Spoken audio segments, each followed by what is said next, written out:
do you know that the deadliest war the world had ever seen up to that point started because of the assassination of one man? One man, one bullet, one moment on a summer morning in a city in Bosnia.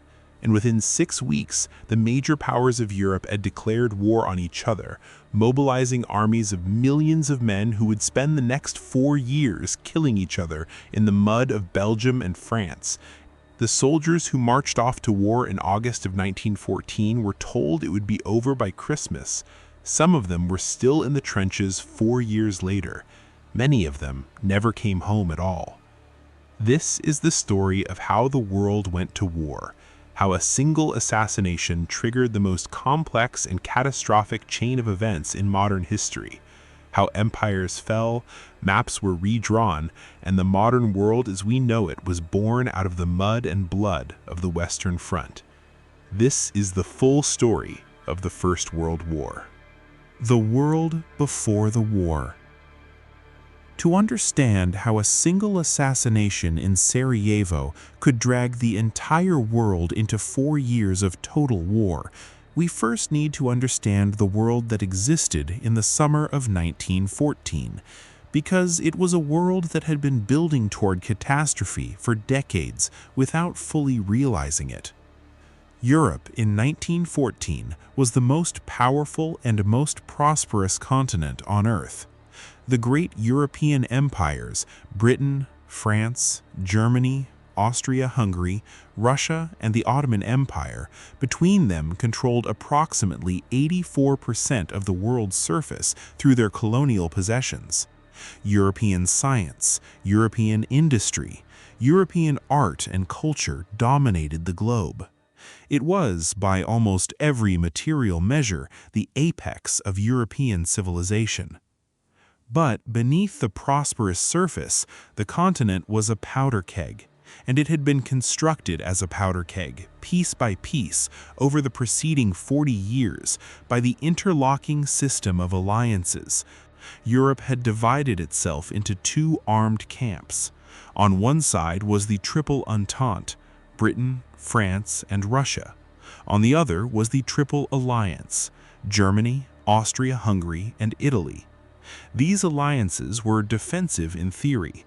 Each member was bound to support the others if attacked, but in practice they meant that any conflict between any 2 of the great powers could automatically drag all of them into war.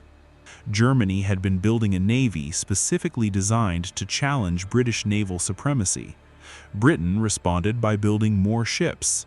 Every major European power had been expanding and modernizing its army. The generals had war plans ready. The trains had timetables for mobilizing millions of soldiers. Everything was prepared. All that was needed was a reason. In the summer of 1914, the reason arrived. The assassination.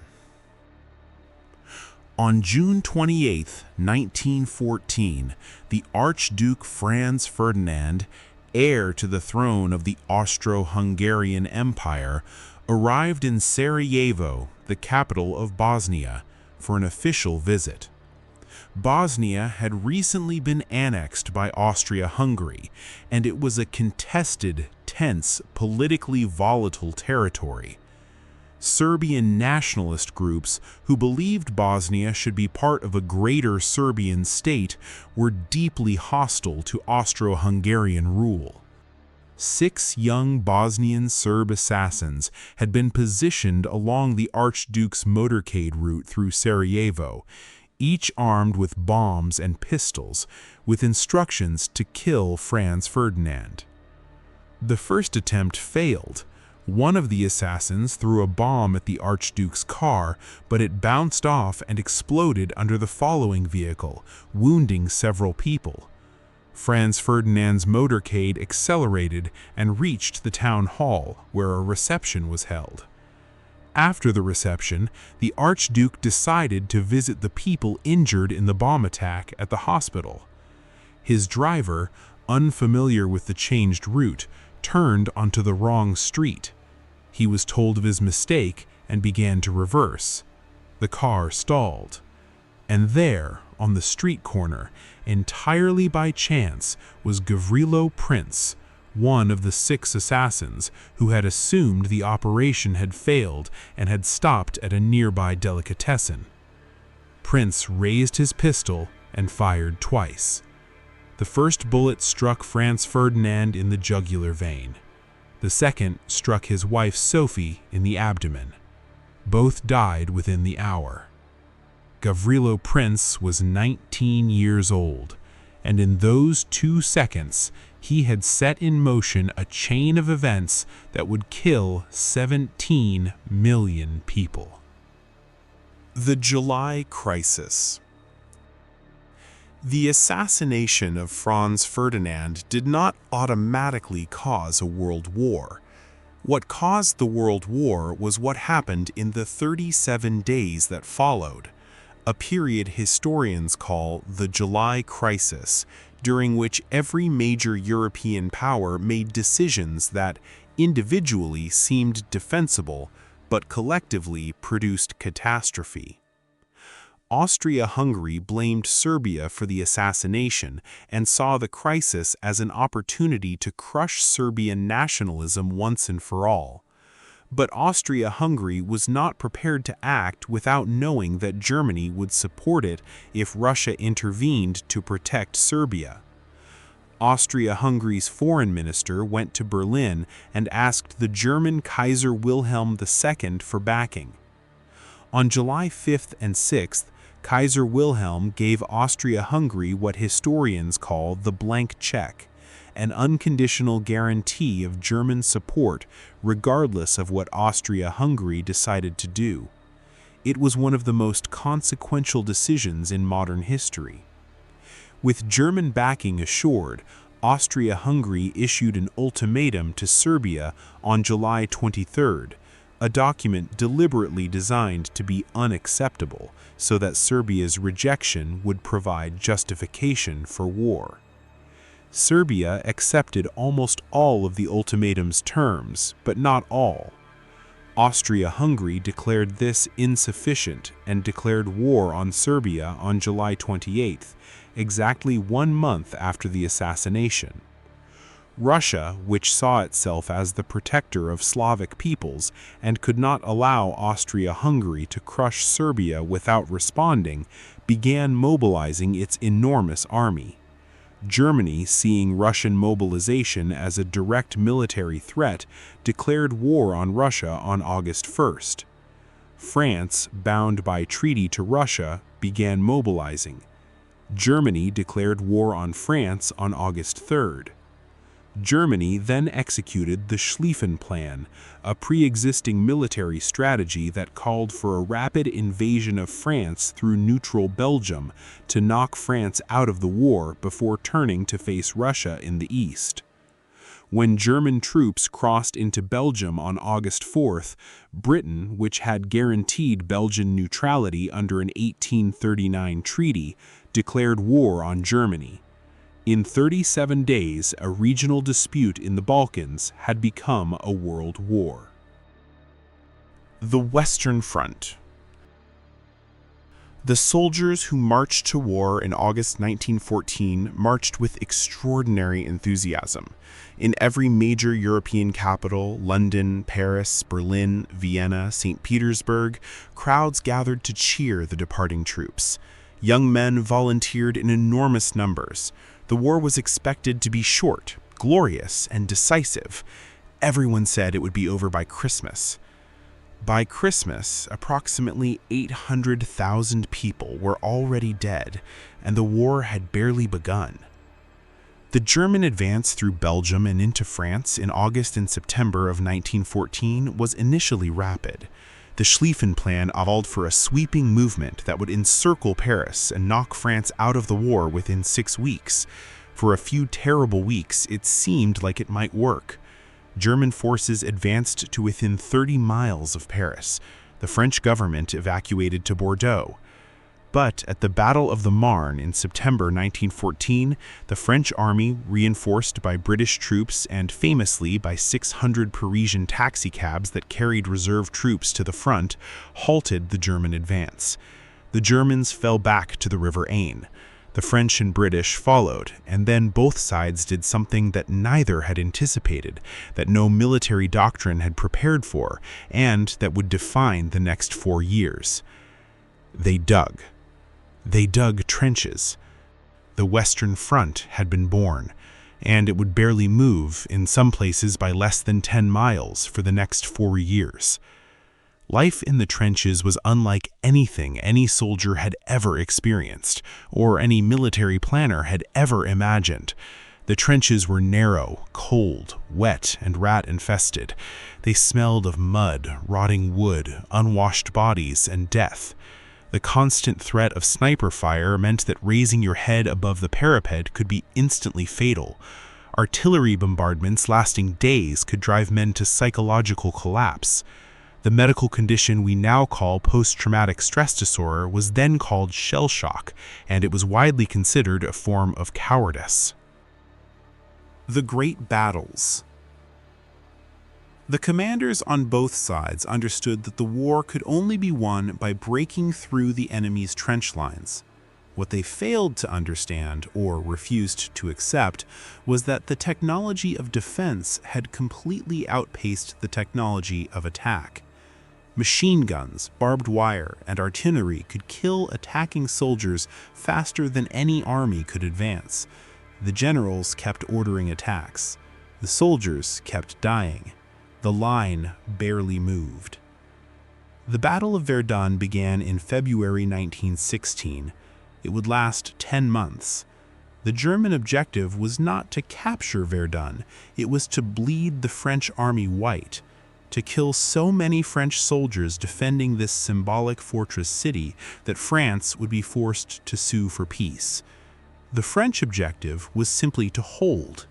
When the battle finally ended in December 1916, the French and German armies had suffered a combined total of approximately 700,000 casualties, killed, wounded, and missing. Beyond the Western Front.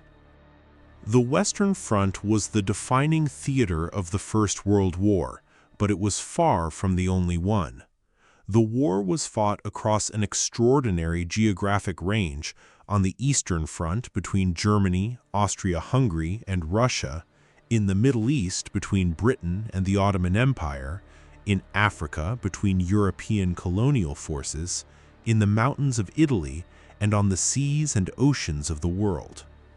On the Eastern Front, the war was more fluid and more mobile than the trench-locked Western Front, but no less devastating. Russia mobilized the largest army in the world, over 12 million men over the course of the war, but its industrial base, its railway network, and its military leadership were all inadequate for the demands of modern industrial warfare.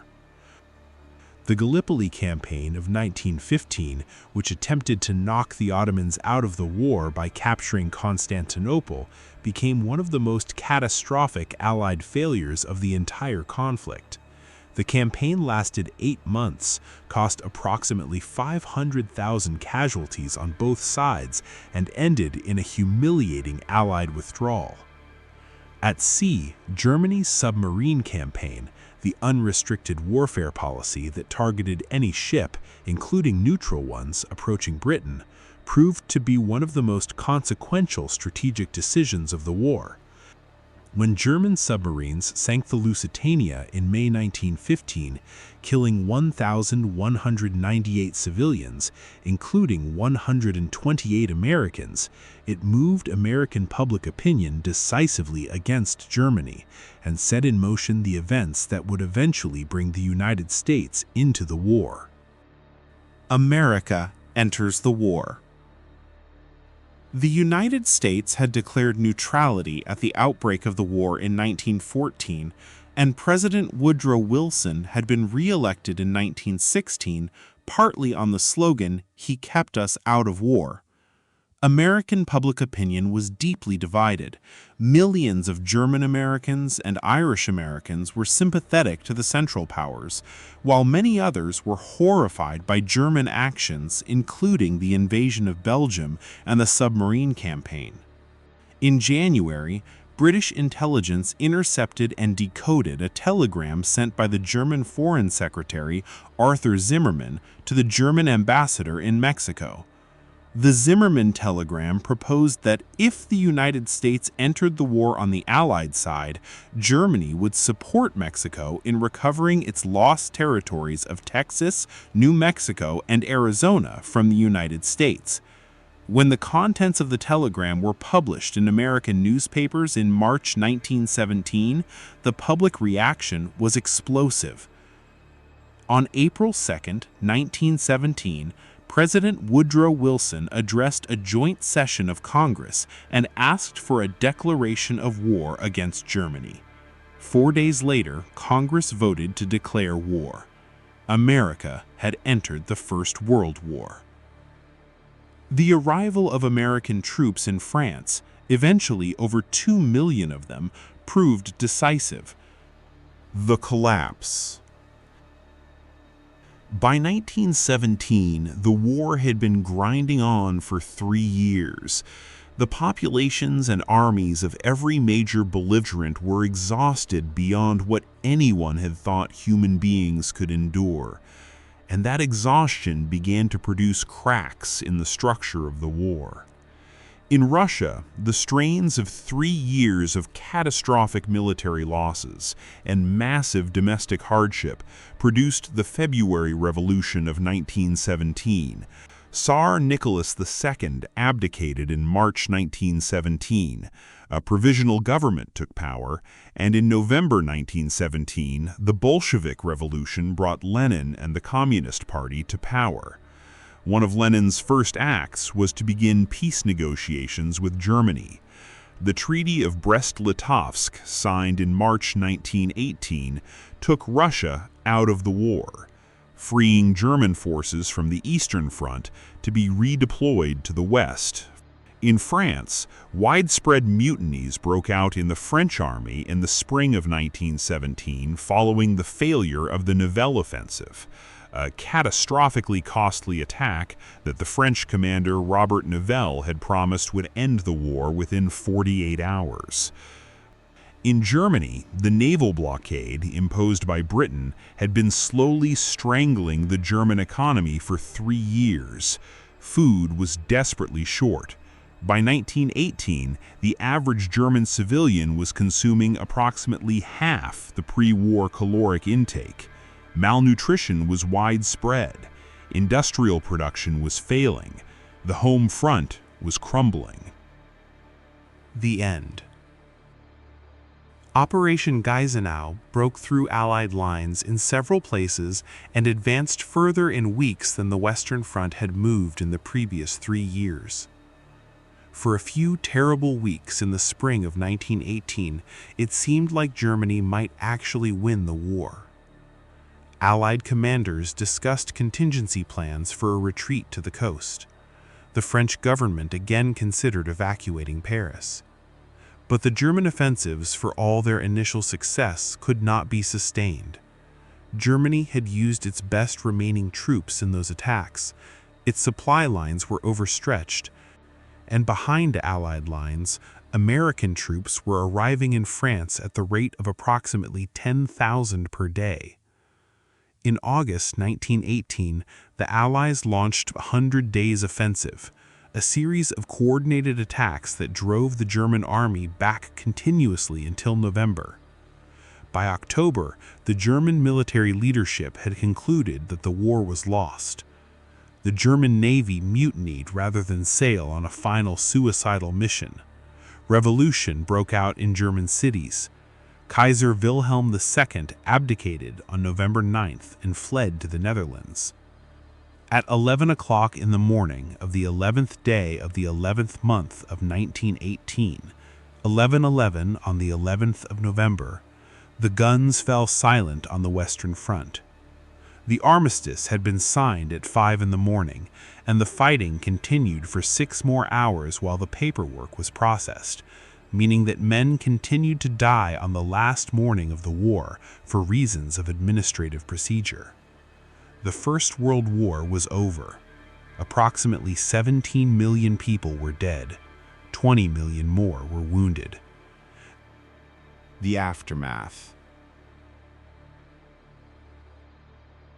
The Paris Peace Conference opened in January 1919, attended by representatives of the victorious Allied powers and the defeated Central Powers.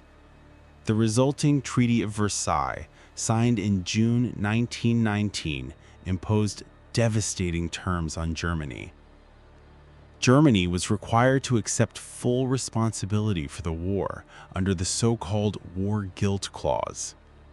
Germany was stripped of 13% of its territory and 10% of its population, and Germany was required to pay reparations, war damages, that were eventually set at 132 billion gold marks. 4 empires had ceased to exist. The Austro-Hungarian Empire was dissolved and replaced by multiple new nations: Austria, Hungary, Czechoslovakia, Yugoslavia, and parts of Romania and Poland. Its Middle Eastern territories divided between Britain and France under League of Nations mandates that drew the borders of the modern Middle East, borders that remain contested a century later. The human cost was beyond comprehension. An entire generation of young men across Europe had been killed or permanently damaged. Whole villages in Britain, France, and Germany lost every young man they had sent to war. The grief was so immense, so universal, that it produced an entirely new culture of remembrance. The war memorials, the poppies, the 2 minutes of silence on November 11th that persists to this day. The humiliating terms imposed on Germany by the Treaty of Versailles, the war guilt, the reparations, the territorial losses, created exactly the conditions of resentment, economic desperation, and national humiliation that a generation later would be exploited by a failed Austrian painter turned political agitator named Adolf Hitler. The war to end all wars had planted the seeds of the next one. What the First World War tells us. What made the war so extraordinarily destructive was not any single decision, but the intersection of multiple systems. The alliance system that turned a bilateral conflict into a continental war, the military planning that had prepared for speed and movement but produced only stalemate, the industrial technology that had given humanity the machine gun and the artillery shell and the poison gas, long before it had given humanity any wisdom about how to use them. The soldiers who fought in the First World War were not different from us. They were young men who loved their families, who had plans and dreams and futures, who marched off in August 1914 believing they were doing something honorable and necessary, who spent 4 years in conditions of almost unimaginable horror, who came home changed in ways their families could not understand and they themselves could not explain. We remember them because they deserve to be remembered, and because the world they died in, the world of competing empires and interlocking alliances and military buildups and nationalist movements, is not as distant from our own as we sometimes like to think. One bullet, one moment. 37 days of decisions that nobody fully understood they were making.